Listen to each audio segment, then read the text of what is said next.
श्री शिवाय नमस्तुभ्यम। आप पर भगवान भोलेनाथ की कृपा हमेशा बनी रहे। सावन का महीना बाबा भोलेनाथ को समर्पित है। भगवान शिव की पूजा के लिए सावन का महीना बेहद खास माना जाता है। इस बार सावन का महीना एक नहीं बल्कि पूरे 2 महीनों का होगा। महादेव के भक्तों को इस बार उनकी उपासना के लिए 4 नहीं बल्कि 8 सोमवार मिलेंगे। आइए हम सावन मास के 5वें सोमवार की कहानी सुनेंगे। एक गांव में एक गरीब ब्राह्मण रहता था। वह रोज भगवान भोलेनाथ को जल चढ़ाया करता। उनके मन में भगवान भोलेनाथ के प्रति बहुत आस्था थी। वह इतना गरीब था कि उसके पास जल चढ़ाने के लिए कोई भी बर्तन नहीं था। इसीलिए वह अपने हाथों व मुँह में पानी भर कर ले जाता और भगवान को हाथ व मुँह के पानी से नहला देता था। ब्राह्मण के घर के सामने एक बड़ा साहूकार रहता। वह भी भोलेनाथ को जल चढ़ाने जाता। उन दोनों के जल चढ़ाने का एक ही समय था। इसीलिए जब साहूकार ब्राह्मण को मुँह से जल चढ़ाते हुए देखता तो वह गुस्से से तिलमिला उठता। वह बोला, अरे ब्राह्मण, मैं तो चांदी के बर्तन में जल भर कर लाता हूँ, उसी से भगवान भोलेनाथ को नहलाता हूँ। तुम जूठा जल चढ़ाकर मेरी पूजा में बाधा क्यों डालते हो? साहूकार ने कई बार ब्राह्मण को मुँह से जल चढ़ाने के लिए मना किया, किंतु ब्राह्मण साहूकार की कही हुई बात पर ध्यान नहीं देता। वह तो अपनी धुन में ही रहता। दोनों की पूजा अर्चना को देखकर भगवान शंकर ने उनकी सच्ची भक्ति को जानने के लिए उन दोनों की परीक्षा लेने की सोची। एक दिन ब्राह्मण और साहूकार भगवान की पूजा के लिए निकले तो भोले शंकर ने तेज आंधी तूफान चला दिया। ब्राह्मण तेज तूफान को देखकर नहीं घबराया और आगे बढ़ता चला गया। साहूकार जैसे ही आगे जाने लगा, सारी पूजा सामग्री उलट पुलट हो गई। चावल, रोली, मोली, आक, धतूरा सब नीचे गिरने लगे। तेज तूफान को देख कर के साहूकार घबरा गया और सोचा, मैं आज मंदिर नहीं जाऊंगा।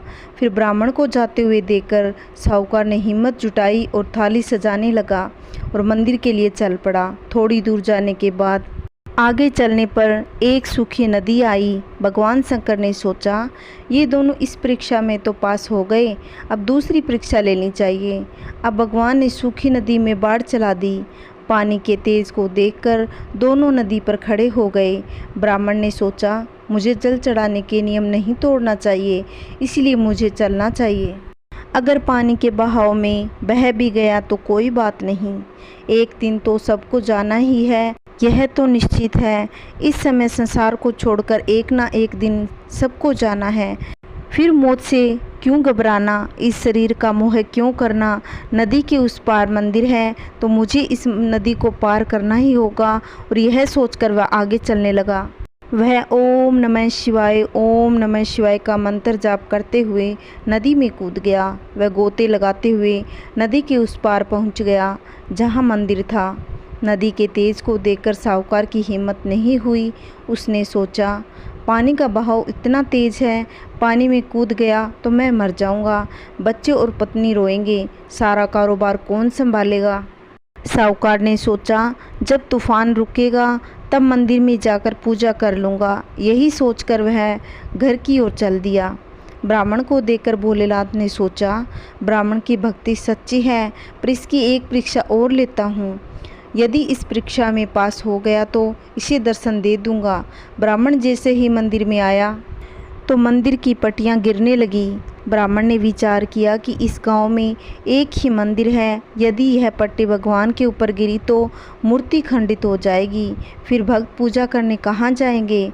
इसलिए मुझे मूर्ति की रक्षा करनी चाहिए। अगर मैं मर ही गया तो कोई बात नहीं, लेकिन भगवान की मूर्ति को मैं कुछ नहीं होने दूंगा। यही सोचकर वह शिवलिंग पर झुककर लिपट गया। यह देखकर भगवान भोलेनाथ ने तूफान रोक दिया और ब्राह्मण को दर्शन दिए और गले से लगाकर बोले, मांगो, तुम्हें क्या वरदान चाहिए? वह बोला, मुझे कुछ नहीं चाहिए, बस आपके दर्शन हो गए, यही काफ़ी है, मुझे और कुछ नहीं चाहिए। भगवान भोलेनाथ के बार बार कहने पर ब्राह्मण ने कहा, आप देना ही चाहते हो तो मुझे जल चढ़ाने के लिए एक लोटा दे दो, जिसे मैं आपको जल चढ़ा सकूं, और आपकी भक्ति दे दो ताकि मैं जब जीऊं आपकी भक्ति करता रहूं। यह सुनकर भगवान को हंसी आ गई और बोले, ब्राह्मण, तुम बहुत भोले हो, तुमने मांगा भी तो क्या मांगा? ब्राह्मण बोला, प्रभु, मनुष्य चाहे कितना भी होशियार हो, मरने के बाद उसके साथ कुछ नहीं जाता, लेकिन जीते जी लोग इस मोह बंधन में बंधे रहते हैं। सब यहीं रह जाता है, परंतु भक्ति साथ जाती है। आपने मुझे दर्शन दिए, अब मुझे और कुछ नहीं चाहिए। भगवान भोलेनाथ तो ऐसे हैं कि अपने भक्तों को बिना मांगे ही सब कुछ दे देते हैं। ब्राह्मण प्रभु का आशीर्वाद लेकर अपने घर चला गया तो उसकी झोंपड़ी के स्थान पर एक सुंदर महल खड़ा था। उसे बिना मांगे ही भगवान भोलेनाथ ने सब कुछ दे दिया। भगवान ने जैसे ब्राह्मण को दिया वैसा सबको देना, साहूकार को दिया वैसा किसी को मत देना। जो भी इस कहानी को सुनता है, कहता है, पढ़ता है, उनके घर में सुख शांति बनाए रखना। बोलिए भोलेनाथ की जय। आइए सुनते हैं गणेश भगवान की कहानी। कहा जाता है कि जब तक भगवान गणेश की कहानी नहीं सुनते कोई भी व्रत संपन्न नहीं होता। एक बार गणेश जी एक छोटे से बालक के रूप में चिमटी में चावल और चमचे में दूध लेकर निकले। वो हर किसी से कह रहे थे कि कोई मेरी खीर बना दो, कोई मेरी खीर बना दो। गांव के सभी लोग उसकी मजाक उड़ाते और कहते, इतने से दूध और चावल से खीर बनती है क्या। गांव वाले लोगों की बात सुनकर गणेश जी आगे चले। ऐसे ही पूरे गांव में चलते चलते बालक एक बुढ़िया माई के घर पहुँचे। गणेश जी महाराज ने वहां जाकर कहा, बुढ़िया माई ये चावल और दूध से मेरे लिए खीर बना दोगी क्या।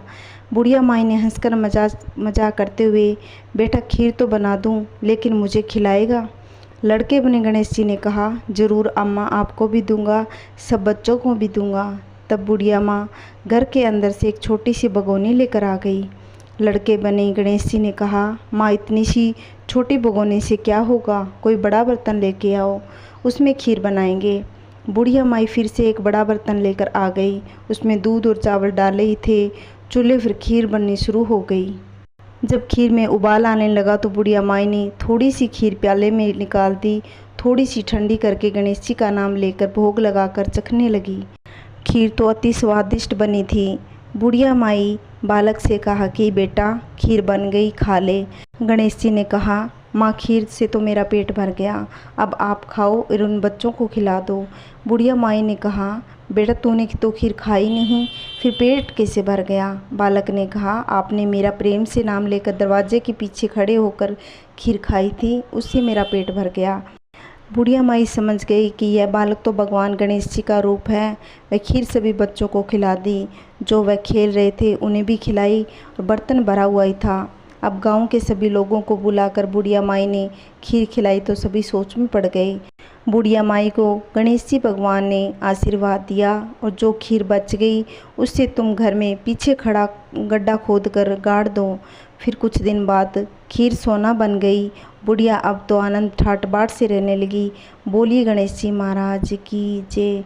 जो भी इस कहानी को कहता सुनता हुंकारा भरता है उनके घर में कभी कोई कष्ट ना आए। भगवान गणेश जी उनके घर में अन्न धन के भंडार भरे। बोलिए गणेश जी महाराज की जय। अगर आपको मेरी वीडियो अच्छी लगती हो तो लाइक, शेयर, कमेंट, सब्सक्राइब जरूर करना। ओम नमः शिवाय।